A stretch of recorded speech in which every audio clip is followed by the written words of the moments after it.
अस्सलामुअलैकुम वरहमतुल्लाहि वबरकातुहू। Welcome back to our channel Taleemi Safar. तो हम आज देखेंगे मशक़ी सेट 1.3। तो हमारा पहला सवाल है, अगर A B C D 4 set दिए हुए हैं हो तो झेल में से कौन सा बयान सही और कौन सा बयान गलत है। तो हमको 4 सेट दिए हुए हैं, ये हमारे 4 सेट है ए बी सी डी। ए क्या है ए बी सी डी ई, और बी क्या है सी डी ई एफ, सी क्या है बी डी, और डी है ए ई। तो हमको ये बयानात दिए हैं। सबसे पहला बयान क्या है, सी सबसेट है बी का। तो सेट सी बी का सबसेट है क्या, तो सेट सी के अरकान बी में शामिल होना चाहिए, तब जो सी है वो बी का सबसेट होगा। तो सी में क्या है बी और डी, इसमें डी है लेकिन बी नहीं है, मतलब ये उसका सबसेट नहीं होगा। तो हम क्या लिखेंगे, सेट सी का रुकन बी सेट बी में मौजूद शामिल नहीं है, इसीलिए सी सबसेट है बी का, ये बयान गलत है। तो अभी हमको जितने भी ऊपर बयानात ये दिए हैं वो सब में हमको ऐसे ही लिखना है। पहले हम चेक करेंगे कि उसके तमाम अरकान उसमें है कि नहीं। अब दूसरा सवाल क्या आएगा, ये है ए सबसेट है डी का। तो ये ए डी का सबसेट है क्या, तो ए के तमाम अरकान इसमें शामिल नहीं है क्योंकि ए में ज़्यादा अरकान है और इसमें कम है। तो यहाँ क्या होगा जवाब, सेट ए के तमाम अरकान सेट बी में शामिल नहीं है, इसीलिए ए सबसेट है डी का, ये बयान गलत है। अब नेक्स्ट क्या है, डी सबसेट है बी का। तो हम डी और बी को चेक करेंगे। तो डी और बी देखेंगे तो डी में क्या अरकान है, ए और ई है, तो बी में वो रहना चाहिए। यहाँ पर ई है लेकिन ए नहीं है, तो जवाब क्या होगा कि डी और डी जो है वो बी का सबसेट नहीं है। तो हम जवाब कैसे लिखेंगे, सेट डी का रुकन ए सेट बी में शामिल नहीं है, इसीलिए डी सबसेट है बी का, ये बयान गलत है। अब नेक्स्ट क्या क्वेश्चन है, डी सबसेट है ए का। तो इसको भी हम चेक करेंगे कि डी ए का सबसेट है क्या नहीं। तो डी में क्या अरकान है, ए ई, और ए में भी रहना चाहिए, ए और ई है ए में, मतलब डी जो है वो ए का सबसेट है, तो ये बयान सही है। तो हम कैसे जवाब लिखेंगे, सेट डी के दोनों अरकान ए और ई सेट ए में मौजूद है, इसीलिए डी सबसेट है ए का, ये बयान सही है। अब नेक्स्ट क्वेश्चन है, बी सबसेट है ए का। अब बी सबसेट है ए का चेक करेंगे। तो बी के तमाम अरकान ए में शामिल होना चाहिए, तो सी है, डी है, ई भी है, एफ नहीं है, लेकिन मतलब बी उसका सबसेट नहीं हो सकता। तो हम जवाब कैसे लिखेंगे, सेट बी का रुकन एफ सेट ए में शामिल नहीं है, इसीलिए बी सबसेट है ए का, ये बयान गलत है। अब नेक्स्ट क्वेश्चन क्या है, सी सबसेट है ए का। अब सी और ए को चेक करेंगे। सी के अरकान यानी बी और डी दोनों भी इसमें शामिल है, यानी सी ए का सबसेट है। तो हमारा जवाब क्या होगा, सेट सी के दोनों अरकान बी और डी सेट ए में मौजूद है, इसीलिए सी सबसेट है ए का, ये बयान सही है। अब दूसरा सवाल क्या दिया हुआ है, 1 से 20 तक तबई अदाद के सेट को आफाकी सेट के तौर पर लेकर सेट एक्स और सेट वाई को वैन खाके के जरिए जाहिर कीजिए। अभी हमको वैन खाका बनाना है। तो यहाँ पर 1 से 20 तक अरकान दिए हैं, तो यू में हम 1 से 20 तक के अरकान लेंगे, ये 1 से 20 तक, और एक्स हमको क्या दिया हुआ है उसके हिसाब से हम वैन खाका बनाएंगे। तो एक्स हमको क्या दिया है सवाल में कि एक्स इस तरह के, X belongs to natural number, मतलब एक्स जो है वो नेचुरल नंबर को बिलोंग करेगा, और एक्स की कीमत 7 से बड़ी और 15 से छोटी होगी। अब 7 से बड़ी तो हम 8 से शुरू करेंगे, और 15 से छोटी यानी हम 14 तक लेके जाएंगे, यानी 8, 9, 10, 11, 12, 13, 14, ये हो गया एक्स। अब इसको वैन खाके में कैसे बताएंगे, तो पहले हम मुस्ततिल यू के लिए ले लेंगे, उसमें हम एक दायरा एक्स के लिए लेंगे और एक्स के अरकान उसमें लिख लेंगे ये पूरे, और फिर ये अरकान यू में से ये अरकान छोड़कर बाकी के अरकान लिखेंगे। जैसे यहाँ पर हमने 8 से लेके 14 तक लिख लिए ना, यहाँ यू में क्या आएगा, 1, 2, 3, 4, 5, 6, 7 तक आएगा। उसके बाद 14 के आगे आएगा 15, 16, 17, 18, 19, 20। इसी तरह हम इसका दूसरा सवाल भी है वाई। तो वाई में क्या दिया है, वाई इस तरह के, Y belongs to natural number, Y 1 से 20 के दरमियान मुफर्रद अदद है। तो हम y के लिए क्या लेंगे, मुफर्रद अदद का सेट 2, 3, 5, 7, 11, 13, 17, 19 मुफर्रद अदद का सेट हो गया। अब इसको भी वैन खाके के ज़रिए बताएंगे। पहले हम y को दायरे में लिखेंगे, यहाँ पर 2, 3, 5, 7, 11, 13, 17, 19 और फिर ये अरकान छोड़कर u के अरकान लिखेंगे 1, 4, 6, 8, 9, 10, 12, 14, 15, 16, 18, 20। ये हो गया वैन खा का। और फिर तीसरा सवाल दिया है u बराबर हमको एक सेट दिया है और p दिया है। हमको क्या बताना है कि u, p और p डैश को वैन खाकी के ज़रिए बताना है। और फिर दूसरा सवाल है p डैश का डैश क्या होगा p, ये भी बताना है, प्रूफ करना है। पहला सवाल देखेंगे, पहले हम u लिखेंगे। u हमको दिया है 1, 2, 3, 7, 8, 9, 10, 11, 12 और p हमको क्या दिया है 1, 3, 7, 10। तो p डैश क्या होगा, p के अरकान छोड़कर बाकी के u के पूरे अरकान हम लिख लेंगे। तो ये अरकान छोड़ देंगे, यानी 1, 3, 7 और 10 को छोड़ के क्या बचा 2, 8, 9, 10, 12। ये हो गया हमारा p डैश। अब ये तीनों को हम वैन खाके के ज़रिए कैसे बताएंगे, पहले हम u के लिए मुस्ततील लेंगे और दायरा लेंगे p के लिए और p के अरकान लिखेंगे 1, 3, 7, 10। अब जो बाकी अरकान बचे u में वो p डैश के हैं तो वो बाहर लिख देंगे 2, 8, 9, 11, 12 और वो हो जाएगा p डैश, तो इसको p डैश नाम देंगे और ये बाहर जो है वो u नाम देंगे। अब दूसरा सवाल है, हमको p डैश का डैश p होता है ये प्रूफ करना है। वो कैसे करेंगे, u लिखेंगे पहले हम और p डैश लिखेंगे। p डैश हमारे पास है 2, 8, 9, 11, 12।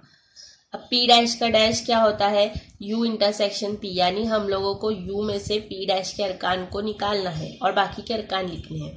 तो p डैश के अरकान हम u में से निकालेंगे तो क्या होगा, ये 2 गया 8 भी बचेंगे, क्या 1 बचेगा, 3 बचेगा और 9 7 बचेगा और 8 इसमें है, 9 भी इसमें है, 10 लिखेंगे, 11 और 12 है इसमें, मतलब 1, 3, 7, 10। इसको हम 1 नंबर दे देंगे, ये इक्वेशन 1 हो गई। अब p के अरकान क्या है हमारे पास, यहाँ पे हमको p भी दिया हुआ था 1, 3, 7, 10, तो इसको इक्वेशन 2 दे देंगे। अब ये दोनों अरकान सेम आ रहे हैं, मतलब 1 और 2 की बिना पर हम जवाब में क्या लिखेंगे, 1 और 2 की बिना पर p डैश का डैश, यानी p कॉम्प्लीमेंट का कॉम्प्लीमेंट क्या होता है, p होता है। ये प्रूफ हो गया। अब सवाल नंबर 4 क्या दिया है, a सेट दिया है। तो a के हमको ज़िम्नी सेट बनाने हैं, ज़िम्नी सेट बना सकते हैं, मतलब 3 ज़िम्नी सेट बनाने हैं। सबसे पहले हम एक फाइल ले लेंगे, खाली सेट भी ज़िम्नी सेट होता है। और फिर a के अरकान है 1, 3, 2, 7, तो हम 1 लिख लेंगे, 3 लिख लेंगे, या रुकनी सेट भी बना सकते हैं, 2 रुकनी भी बना सकते हैं, तो हमारी मर्जी। इसमें से कोई भी 3 सेट हम लिख सकते हैं, 1 रुकनी भी लिख सकते हैं और 2 रुकनी वाला भी लिख सकते हैं, उसके ज़िम्नी सेट होंगे।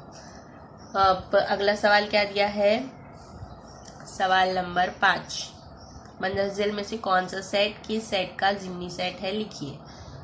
हमको बताना है कौन सा सेट किसका ज़िम्नी सेट है। अब हमको पूना, मध्य प्रदेश, इंदौर, भारत, महाराष्ट्र सबके बाशिंदों का सेट दिया हुआ है। तो हम देखते हैं कौन सा किसका ज़िम्नी सेट है।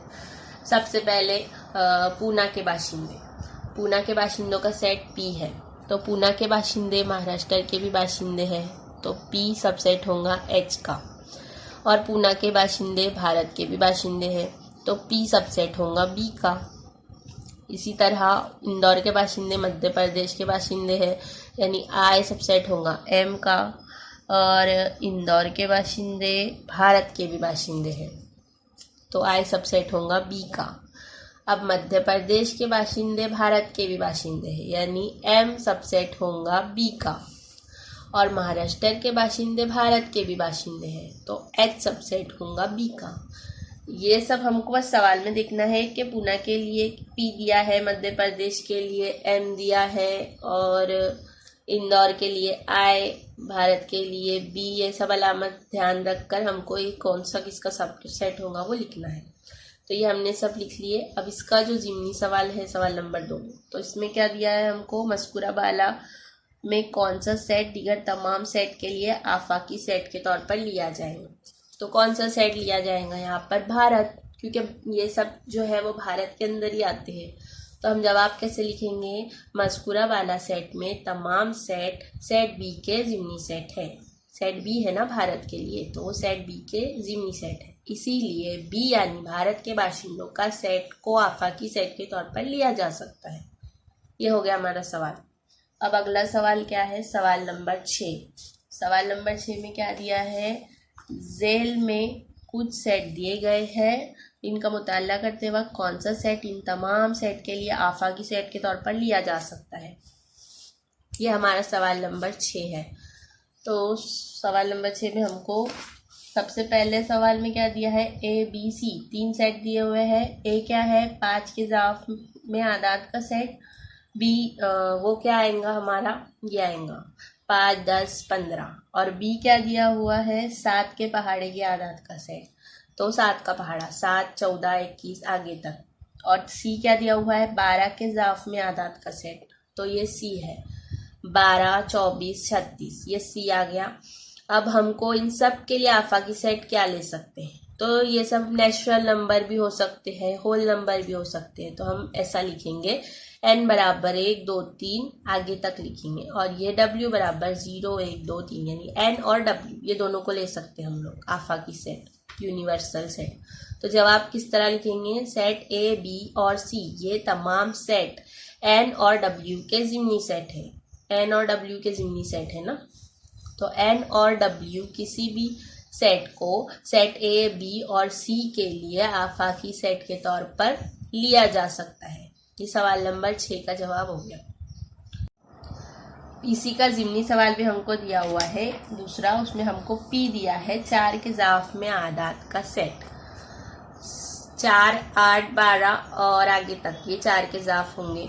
और टी क्या दिया हुआ है, तमाम जुफ्त मुरब्बई आदाद का सेट, जुफ्त मुरब्बई आदाद, तो ये 2 से शुरू होते हैं ना, तो 2 का स्क्वायर, फिर 4 का स्क्वायर, 6 का स्क्वायर, ऐसा आगे तक लिखेंगे।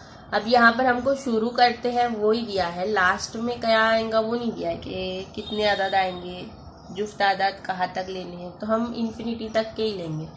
तो अब इन दोनों के लिए भी हम n और w ले सकते हैं। तो इसका जवाब भी हम लिखेंगे सेट n और w में से किसी भी सेट को सेट p और सेट t के लिए आफाकी सेट के तौर पर लिया जा सकता है। ये इसका जवाब हो गया। अब हम सवाल नंबर 7 में क्या दिया है हमको कि सवाल नंबर 7 में दिया है, फ़र्ज़ कीजिए जमात के तमाम तुलबा का सेट आफाकी सेट है, मतलब जमात में जितने तुलबा हैं, हम फ़र्ज़ करते हैं 50 तुलबा हम फ़र्ज़ करते हैं, तो रियाजी में 50% यानी 50% या इससे ज़्यादा नंबर हासिल करने वाले तुलबा के सेट को ए फ़र्ज़ करें, तो ए का मुकम्मला सेट। अब हमको क्या दिया है कि 50% जो है वो रियाजी में नंबर 50% से ज़्यादा जो बच्चों ने नंबर लिए हैं, यानी हाफ से ज़्यादा, और उस जो बच्चों ने लिए हैं उनको हम ए फ़र्ज़ कर लें, तो ए का मुकम्मला सेट क्या आएगा, तो ए का मुकम्मला सेट क्या आएगा, जिन्होंने उनसे कम लिए हैं। सेट ए का मुकम्मला सेट इन तुलबा का सेट है जिन्होंने रियाजी में 50% से कम नंबर हासिल किए। ये ए का जो है वो कॉम्प्लीमेंट सेट होगा। तो ये बस इतना ही जवाब आएगा सवाल नंबर 7 का। तो मश्की सेट 1.3 यहाँ पर जो है वो एंड होगा। अब आगे के टॉपिक हम नेक्स्ट वीडियो में देखेंगे। तब तक के लिए लाइक, शेयर, सब्सक्राइब कीजिए। Thank you.